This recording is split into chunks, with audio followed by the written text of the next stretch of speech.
अगर आप भी बनना चाहते हो एक यूट्यूबर, आपका भी एक सपना है कि आप एक यूट्यूबर बनो, तो आज मैं आपको बताने वाला हूँ ऐसी 5 गलतियाँ जो आपको बिल्कुल नहीं करना चाहिए। मैंने यूट्यूब की जर्नी स्टार्ट की थी 2020 में, जो कि बिल्कुल आसान नहीं होता है। 2020 से 2025 आ गया है, लेकिन इंसान गलतियाँ करता जाता है और उससे सीखता जाता है। इन 5 सालों में मैंने बहुत ज़्यादा कोई 2 लाख, 3 लाख या 4 लाख सब्सक्राइबर तो गेन नहीं किया, लेकिन हाँ, एक ऐसी जर्नी जिससे मैंने बहुत कुछ सीखा। अपनी गलतियों से जो कुछ सीखा, मैं चाहता हूँ कि आप वो गलतियाँ बिल्कुल ना करो। इसलिए मैं आपको अपने 5 साल के एक्सपीरियंस से ये सारी चीज़ें बताने वाला हूँ, जिससे कि आपसे ये गलती बिल्कुल ना हो। इसमें से सबसे पहला पॉइंट ये है, इग्नोरिंग बैकअप। बहुत सारे लोग अपनी गलतियाँ ये करते हैं, और मैंने भी जो गलती किया था वो ये कि जब मैं यूट्यूब चैनल चला रहा था, मैं 5 घंटे लाइव स्ट्रीम कर रहा था, 6 घंटे लाइव स्ट्रीम कर रहा था। इनफैक्ट वीडियोस डाल रहा था तो हफ्ते में हर दिन एक-एक वीडियोस डालता जा रहा था। जब मैं गेमिंग की वीडियोस डाला करता था, तो मैं हर दिन एक-एक वीडियोस रिकॉर्ड करता था और डाल देता था। मतलब मैं क्वालिटी के बदले क्वांटिटी पे ज़्यादा ध्यान देता था। मैं इग्नोर कर रहा था अपने बैकअप को, वो था मेरी स्टडी। आप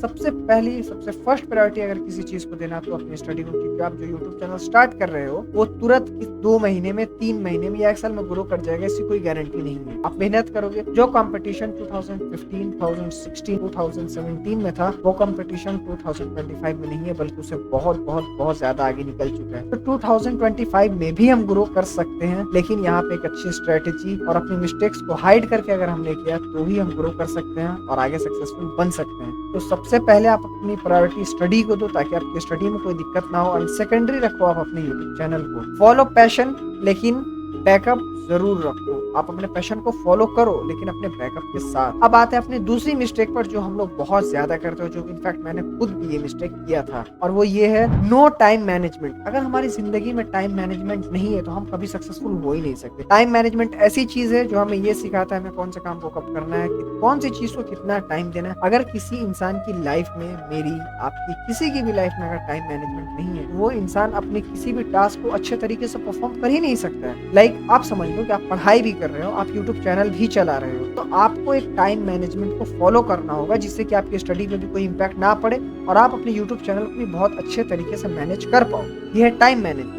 अगर टाइम को मैनेज नहीं किया तो जिंदगी आउट ऑफ कंट्रोल हो जाती है, और ये बात सच है। अगर आप अपने टाइम को मैनेज करना नहीं सीखोगे, फिर जिंदगी टाइम आपको अपने हिसाब से मैनेज करेगा, आप टाइम को मैनेज नहीं कर पाओगे। अब आते हैं अपने थर्ड पॉइंट पर, जो की है चेजिंग व्यूज नॉट ग्रोथ। बहुत सारे लोग, जो खुद मैंने भी ये गलती किया था, मैं व्यूज के पीछे भाग रहा था, जिसकी वजह से मैं 6-6 घंटे, 7-7 घंटे की स्ट्रीम कर रहा था। एक हफ्ते लगातार हर दिन एक वीडियोस डाल रहा था। मुझे लग रहा था मैं बहुत ज्यादा व्यूज गेन कर लूंगा, इससे मेरी बहुत ज्यादा अर्निंग हो जाएगी, चैनल जल्दी मोनेटाइज हो जाएगा, बहुत हो जाएगी। लेकिन ये सबसे बड़ी गलती है। हम लोग को अपनी ग्रोथ पे ध्यान देना चाहिए, लॉन्ग टर्म पे ग्रोथ पे ध्यान देना चाहिए। आज अगर हम हर रोज एक वीडियो डालते जाए, तो आपको पता होना चाहिए कि हर रोज एक वीडियो आपको रिकॉर्ड भी करना पड़ेगा। जितना जल्दी आप रिकॉर्ड करोगे, उतना जल्दी आपको एडिट भी करना पड़ेगा, जिसमें आपके पास टाइम कम होगा। तो इससे क्या होगा कि जो आपको हर रोज एक वीडियो करनी है, उसके चक्कर में आप वीडियो को अच्छे से टाइम नहीं दे पाओगे, ना अच्छे से एडिट कर पाओगे, आप ना उसमें 100% एफर्ट नहीं डाल पाओगे, जिसकी वजह से उसमें क्वालिटी नहीं आ पाएगी। यहाँ वो वाली बात आ जाएगी, क्वांटिटी ओवर क्वालिटी।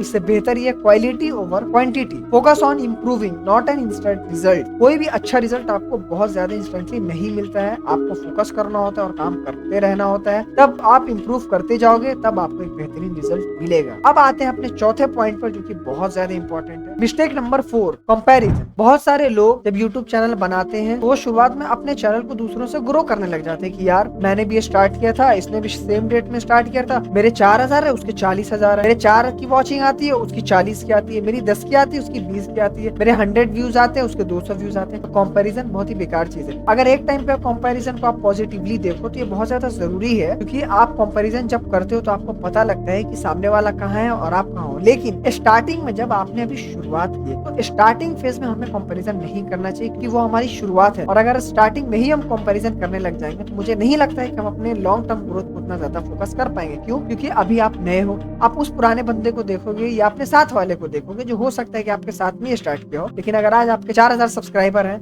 अगर आपकी वीडियोस पे जनरली 500-1000 व्यूज आते हैं, और उसके 2 से 3000 व्यूज आते हैं, और सब्सक्राइबर 8 से 10,000 है, तो ऑब्वियसली आप वहां पे डीमोटिवेट होंगे, जो कि बिल्कुल सही बात नहीं है। तो हो सकता है कि आप अपने चैनल पे आगे चल के फोकस देना बंद कर दो, या बहुत जल्दी ही आपका अपने चैनल पे काम करने का मन ना करे। मैं कहूंगा कंपेयर मत करो, खुद के लेन में चलो, क्योंकि जो इंसान अपना रास्ता खुद से बनाता है, दूसरों को देखता है कि वो कैसे चल रहा है, क्या कर रहा है, क्या इंप्रूवमेंट मुझे भी लाना चाहिए, चाहिए, मैं भी बहुत अच्छे से ग्रो करूँ, उन चीजों पे आप ध्यान दो, आपका चैनल जरूर ग्रो करेगा। अब हम आते हैं मिस्टेक नंबर 5 जो कि लास्ट मिस्टेक है, वो है वेटिंग टू बी रेडी। बहुत सारे लोग जो काम स्टार्ट करना चाहते हैं लेकिन वो इंतजार करते हैं कि उनके पास अच्छे इक्विपमेंट्स हैं, उनके पास एडिटिंग के लिए एक अच्छा लैपटॉप है, वीडियो रिकॉर्डिंग के लिए एक अच्छा कैमरा है या फिर एक अच्छा फोन है उनके पास, और इस चक्कर में आज करेंगे कल करेंगे, एक दिन हो गया, 2 दिन हो गया, एक हफ्ता हो गया, 2 हफ्ता हो गया, 1 महीने हो गया, इस तरीके से काफी वक्त पार हो जाता है और वो काम करना कभी स्टार्ट करते ही नहीं है। लेकिन मैं आपको बोलूंगा, अगर आपके पास एक सपना है, if you have a dream, आप एक गोल तक जाना चाहते हो, आपके पास है कुछ अचीव करने के लिए, तो आपके पास जो भी है आप शुरुआत करो। मैं ये नहीं बोल रहा कि आपके पास एक नोकिया फोन है जिसमें पॉसिबल ही नहीं है करना, वो तो बिल्कुल अलग बात हो जाएगी। लेकिन आपके पास एक ऐसा फोन है जो 4K वीडियो तो रिकॉर्ड नहीं कर सकता है लेकिन 1080p पे 60 FPS पे रिकॉर्ड कर सकता है, जिस फोन से मैं अभी रिकॉर्ड कर रहा हूँ। कभी वक्त आएगा तो ये फोन मैं आपको दिखाऊंगा कि ये कैसा फोन है, ठीक है। ये 6 से 7 हजार रुपए का फोन है जिससे मैं रिकॉर्ड कर रहा हूँ। ये मैं जस्ट इसलिए बता रहा हूँ कि आपके अंदर भी थोड़ी सी सलाहियत है, थोड़ा मोटिवेशन आए, आप उस मोटिवेशन के साथ में डिसिप्लिन को ले आओ और अपने काम को आप स्टार्ट कर दो। सिवाय सोचने के अपने काम को शुरू करना स्टार्ट करो और आप एक दिन जरूर ग्रो करोगे। इसी के साथ आपको कभी कोई भी दिक्कत हो तो मेरे चैनल पे आप कमेंट करो। मेरी 5 साल की जर्नी में मैंने बहुत कुछ सीखा है, मैं आपकी बहुत हेल्प कर सकता हूँ। जितना मुझे जो भी आएगा, जितना समझ आएगा, आई विल हेल्प यू। जियो आपका इसीलिए यहाँ पे है, मैं हूँ जियो और ये है जियो वर्ल्ड। Thank you.